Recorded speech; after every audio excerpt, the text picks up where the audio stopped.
baby, my Valentine, yeah. Boy, now you're making my temperature rise. If you leave me, I go die. I swear, you are like the oxygen. Hi guys, my name is Noni Matikela. Welcome to the Noni M podcast. Today I want us to look at Baloyi and his team, which is Sibanda and others, whoever else is involved.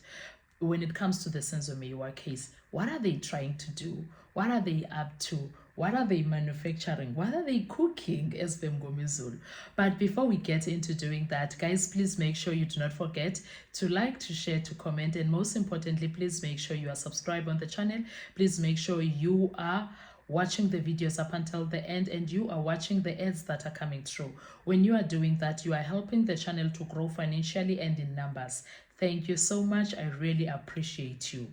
So please make sure, so that the algorithm can know about us and spread the word about this channel on the other people that are here on YouTube and the streets of YouTube. Thank you so much, guys. I really appreciate you. Now, let's look into what Baloyi is trying to do. So if you remember at the beginning of the case in July 2023, we were all excited when we got Judge Rata. We thought he was going to do a huge difference and the case is going to air every day. It's going to be televised daily, and that means it's going to speed up and do the things. Lo behold, we didn't know that Mr. Baloyi had another agenda, because Mr. Baloyi refused to have the case moving forward.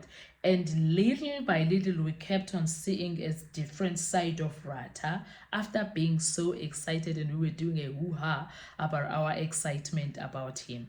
Well, sooner or later at that time, maybe ngabo August, we already knew good something is off ngabo Judge Rata.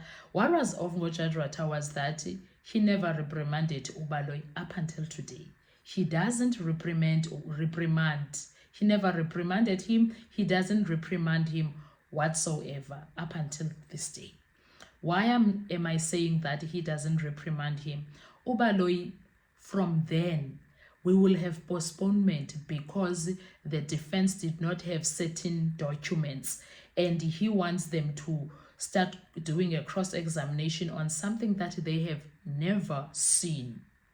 There is a statement and someone is on the stand, and it's a person who, for instance, Zungu, was never in the list of witnesses. The defense did not know about his statement, and there was a hoo-ha about his statement, and it was actually reasonable hoo-ha, because Uzungu is a police officer, and yet he did not have a written statement. Like, there was a lot. And when that was looked into, this judge made sure that you people will do as I say, or else you go hang. It was a situation like that, and Baloyi was never reprimanded for that. And then with this one, Zungu lied and said that he wrote his notes and his statement on newspapers and on receipts of things that he had bought, for grocery receipts, something like that. We were expected to believe that in that courtroom, guys, the things that we were subjected to. And then little did we know, we thought that was shame. Baloyi came forth, Gesana. He kept on doing this to the evidence that he has with him and kept on bringing people that had nothing to do with the case. He went to Cairo and still could not even prove the guys are guilty. Instead of that, he went now on making sure that he is going to, his case focus now is him trying to debate what the defense is saying their clients are saying. He focused on that I choose 1 and 2, no, okay, even all the accused, they know each other, and there is something regarding, there is a lot. And then accused who had a cell phone while he was in police cells. Like, there is a lot.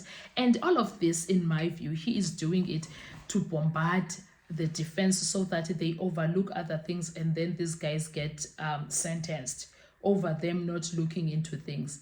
But lo behold, the Lord was like, Ramsipile, please go fetch Mr. Mgomezulu, who is thorough. He is very thorough, and he deals with facts, and he doesn't care about anything else that is said in the courtroom, and he deals straight with facts.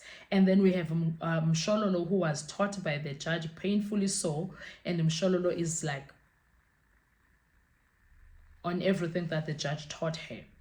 So now Ubaloyi has a problem, because in all his energy that he used to manufacture, cook evidence, and etc., with the police that were investigating 636, Ubaloyi now is left with an egg on the face, because up until now, there is nothing to prove these guys have anything to do with the crime.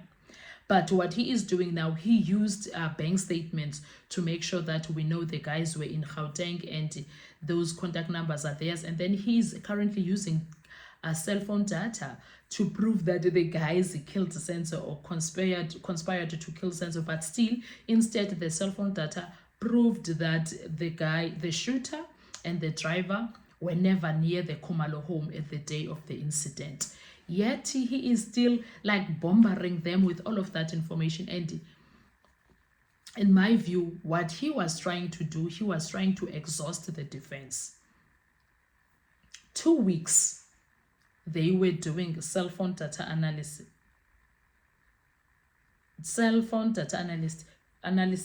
2 weeks, and it still did not help in any way whatsoever. What form, what shape, still it did not help. So those are the things that we are faced with. And Ubaloyi he still has his tail in between his legs. I'm sure by now, wherever he is busy trying to find ways or plant things to make sure these guys go down for this murder. Like, there is a lot. But the funny thing is that even after all of those things, him keeping the evidence, keeping the documents from the defense, it still did not help, because the evidence that he actually gives, or the evidence that the defense has, is the one that is exonerating the guys. It's not helping. So he did all of those cookery things and manufacturing of evidence or the case, but it still is not going according to the plan of his and whoever else is involved in the manufacturing of the case. Do you understand? So those are the things that I thought, you know what? Whatever happens, but this case, one day it will explode on its cookers. You're one of the ingredients that were used. They will explode on their faces, and they will not believe it, because eventually people are going to get arrested and go to jail.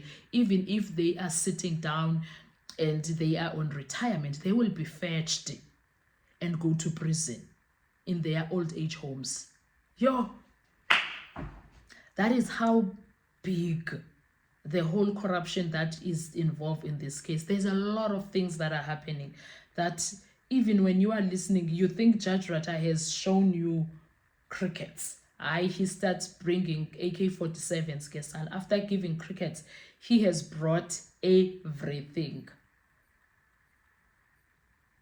We started thinking that, you know what, we are busy with popcorns. Wow. He brought crickets while we were watching and thinking, you know what, it's crickets. I guess he bought the 9mm.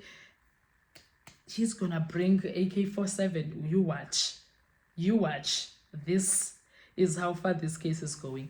Anyway, I wanted to say, in this video, whatever you don't hear me saying, but just know this: the state was trying to bombard the defense and make sure that they get exhausted and they get irritated with all, and they don't read. But lo behold, we will see when they come and do the cross-examination. That we will see. And I won't be surprised if Usibanda starts over when we come back. He is going to recap in another 2 weeks or so. I won't be surprised. Anyway, guys, what are your thoughts? Do you think that for me, I think Ubaloyi was intentional with bombarding the defense, but it doesn't look like it's working. What are your thoughts? I'll see you on our next video. Thank you so much. Enjoy your day. Bye-bye. Need to survive, I'll be honest. Your loving, they don't me. I am so obsessed. Nobody they packing me shit.